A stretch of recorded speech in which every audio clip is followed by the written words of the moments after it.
Bonjour à tous et à toutes et bienvenue sur Un monde à terre. Cette émission a été réalisée par École et Culture afin de sensibiliser les générations à venir sur l'écologie et l'environnement en France et au niveau international. Pour cette toute nouvelle interview, nous avons eu le plaisir d'accueillir Madame Peul Vast, ancienne maire de la ville, qui nous a fait l'honneur de nous accueillir à son domicile afin de répondre à certaines de nos questions. Je vous laisse sans plus attendre découvrir la vidéo et je vous dis à très bientôt pour d'autres reportages. Bonjour Madame Peul Vast. Bonjour. Comment allez-vous? Très bien. Malgré le masque et le froid. D'accord. Alors nous allons pouvoir poursuivre en commençant par quelques petites questions. Bien sûr. Tout d'abord, à votre avis, l'écologie est-elle un engagement politique? L'écologie est politique, par définition, puisque la politique, c'est l'art de gérer la vie de la cité, la vie du pays, la vie de nos concitoyens.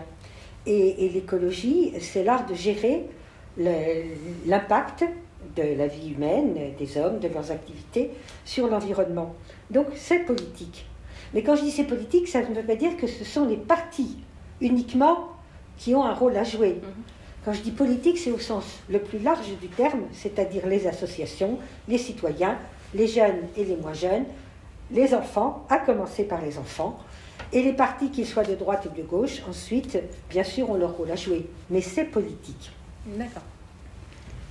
Est-ce qu'elle se limite à l'environnement? Alors, l'écologie, c'est une chose. L'écologie, c'est un mot relativement récent qui a donné naissance à des partis politiques. L'environnement, c'est notre cadre de vie. Et notre cadre de vie, c'est l'eau, c'est l'air, c'est les sols, c'est la biodiversité, c'est tout ce qui nous permet de vivre. Donc, il faut gérer tout cela. Et l'écologie ne se limite pas uniquement à cela. Il y a un impact majeur sur les activités des hommes. Quand on parle des pesticides, ce sont les agriculteurs qui sont touchés. Quand on parle de l'épuisement des ressources naturelles, c'est l'industrie qui est touchée. Quand on parle de la consommation des citoyens, plus ou moins bonne consommation d'ailleurs, c'est la santé. Et donc, in fine, c'est les finances des pays qui sont concernés. Donc, l'écologie concerne certes l'environnement, mais pas uniquement l'environnement, tous les facteurs qui font que l'homme doit vivre comme ça. Pour la question suivante, comment ressentez-vous l'implication de la France et de l'Europe au niveau de l'écologie? Alors on pourrait dire qu'elle est insuffisante, mais moi je dirais simplement que ça ne va pas assez vite. Certes, c'est une problématique relativement nouvelle, pour des raisons différentes d'ailleurs, que ce soit pour la France ou pour l'Europe. Pour l'Europe, il y a 27 décisions à prendre. Ce n'est pas une décision univoque. Il y a 27 pays qui doivent donner leur avis. Déjà, c'est compliqué en soi.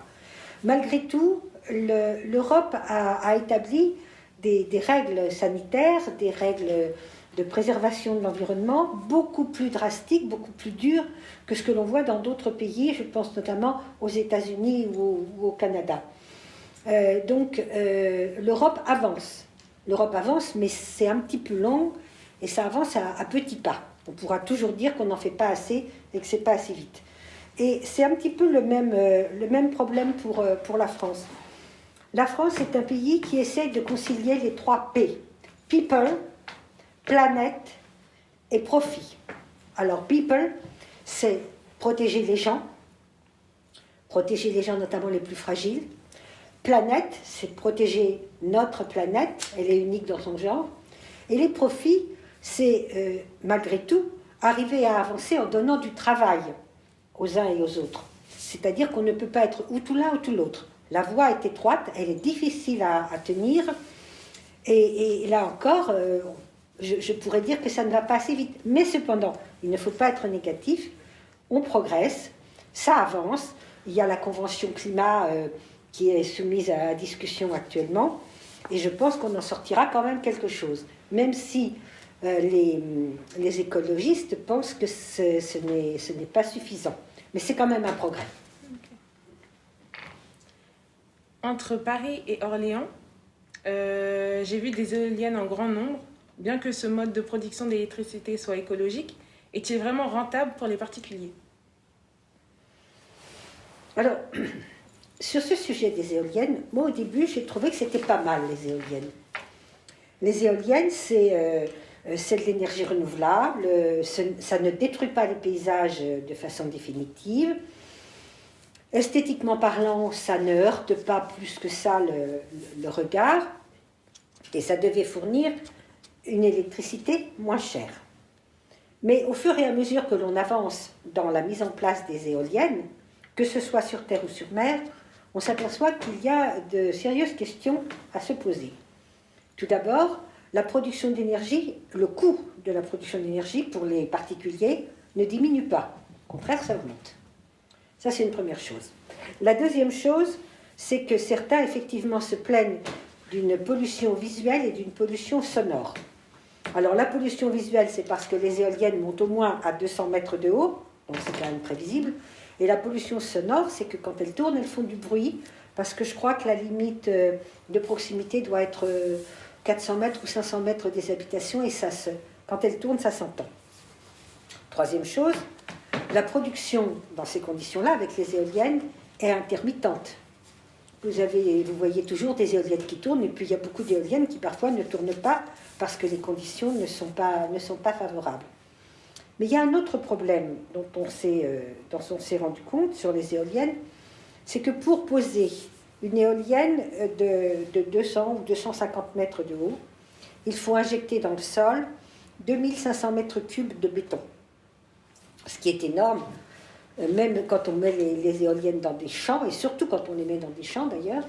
Comment on va récupérer ça quand il faudra changer, quand dans 30 ans, 40 ans, 50 ans, on sera passé à un autre mode de production. Donc là, il y a un problème dans les sols. Et puis, j'ajouterai un problème économique, c'est que les éoliennes ne sont pas fabriquées en France, elles ne sont pas une production nationale, je ne suis même pas sûre que ce soit une production européenne. Donc, pour les éoliennes, pour le moment, c'est un moyen, mais de mon point de vue, il n'a pas répondu à toutes les attentes et à toutes les espérances que l'on pouvait mettre dans ce genre d'engin. Qu'est-ce qu'une ville durable ? Alors, une ville durable, c'est une ville où justement, comme je vous le disais tout à l'heure, on essaye il faut mieux réussir d'ailleurs, de concilier à la fois les besoins immédiats de la population, tout en préservant l'avenir de nos enfants et des futures générations. C'est-à-dire que c'est une ville qui, chaque fois qu'elle prend une décision et engage une action, se pose la question de savoir: est-ce que c'est bon pour nos populations? Est-ce que c'est bon pour l'avenir? Alors ça veut dire que ça touche au quotidien de tout le monde, dans tous les domaines. Une ville durable, c'est une ville qui doit prendre en compte la pollution de l'air, la pollution des eaux, la pollution des sols, la végétation, la biodiversité, la nourriture, les cantines. Tous les aspects de la vie quotidienne de nos concitoyens sont concernés par ce qualificatif de ville durable. D'accord. En quoi Mantes-la-Ville est-elle une ville écologique ? Alors Mantes-la-Ville est une ville écologique. Déjà, on faisait de l'écologie sans le savoir finalement, je dirais. Puisque quand je me réfère aux quelques décennies en arrière, les maires qui se sont succédés ont toujours eu à cœur de préserver des espaces naturels. Le parc de la Vallée, par exemple, il a été doublé, il a agrandi, il fait 14-15 hectares maintenant. Moi, j'ai racheté le bois des Enfers, par petites parcelles, par petits bouts, mais on y arrivait. J'ai racheté les parcelles en haut du plateau. Donc, il y a eu un travail déjà qui est fait depuis 30, 40, 50 ans à Mantes-la-Ville. On essaye de préserver les berges de la Vaucouleurs et du Bras Forcé. À l'heure actuelle, avec la nouvelle municipalité, les projets écologiques sont engagés à plus grande échelle. C'est-à-dire que nous avons à la fois la volonté de verdir avec un certain nombre de programmes. Verdir, c'est-à-dire planter un enfant, un arbre. Voilà. Et on va planter pour chaque naissance, pour chaque enfant qui sera à Mantes-la-Ville, on plantera un arbre dans la ville. On s'occupe des cantines avec une nourriture bio, une nourriture diversifiée dans la mesure du possible. D'ailleurs, je crois que ça va passer comme une obligation maintenant de par la loi. Nous avons aussi tout ce qui est déchets. Alors le tri des déchets, l'élimination des déchets, ça se passe sur l'ensemble de la communauté urbaine, parce que tout le monde sait que l'union fait la force. Oui. Et dans certains cas, il vaut mieux traiter l'ensemble des problèmes dans leur globalité, plutôt que de prendre les problèmes petit bout par petit bout. Donc nous avons aussi un programme de rénovation des bâtiments municipaux, que ce soit les écoles, que ce soit les bâtiments techniques, avec des économies d'énergie, avec de l'isolation par l'intérieur et par l'extérieur, puisque maintenant on isole par l'extérieur.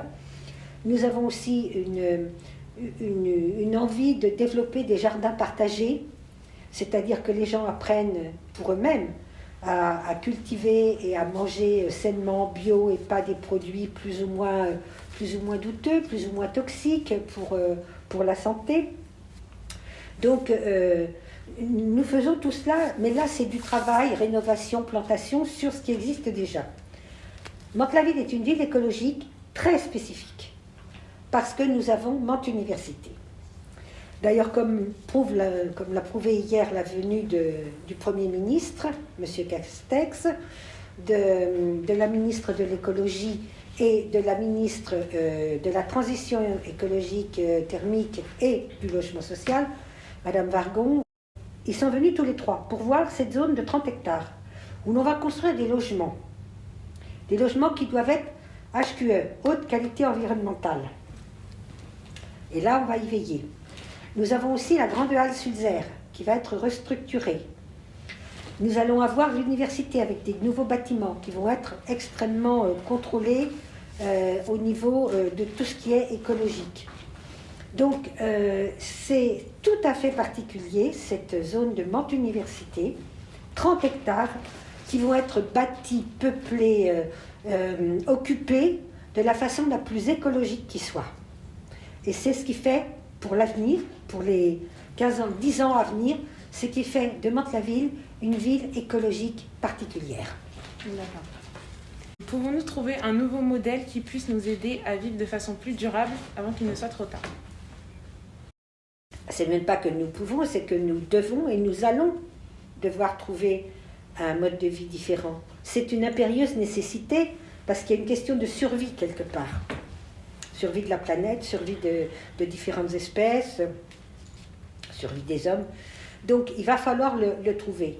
Et de ce côté-là, moi j'avoue que je suis assez optimiste parce que je fais confiance dans l'intelligence humaine et dans cette volonté d'améliorer les choses. De toute façon, il faut être optimiste, sinon on ne fait rien. Donc, préserver la planète pour nos enfants, vous connaissez la fameuse phrase, nous ne l'empruntons pas à nos ancêtres, mais il faut la préparer pour nos enfants. Et donc, ça va être notre rôle, parce que nous sommes, une génération un peu charnière. Nous avons été élevés avec l'ancien système, si je puis dire, avec l'ancienne vision de consommation, on occupe l'espace, on consomme, on détruit, on démolit. Et là, c'est un moment de bascule où nous allons nous lancer vers une autre politique pour préserver l'avenir. D'accord. Au plus profond de vous, êtes-vous optimiste ou pessimiste concernant l'avenir du genre humain ? Oui. Je suis optimiste. Parce que nous avons un défi, et comme je viens de vous le dire, nous avons un vrai défi à relever sur le court, moyen et long terme, répondre aux besoins de nos concitoyens, bien entendu, faciliter leur vie le plus possible, préserver, bien entendu, les plus fragiles, donc développer le travail, mais préserver aussi la planète et tout ce qui l'entoure, l'atmosphère, la stratosphère, préserver la biosphère, et donc préserver l'avenir, tout en répondant aux demandes et aux besoins légitimes de nos concitoyens. D'accord. Je vous remercie pour vos réponses très pertinentes. Et je vous souhaite une très bonne journée. Merci, à vous également. Merci beaucoup.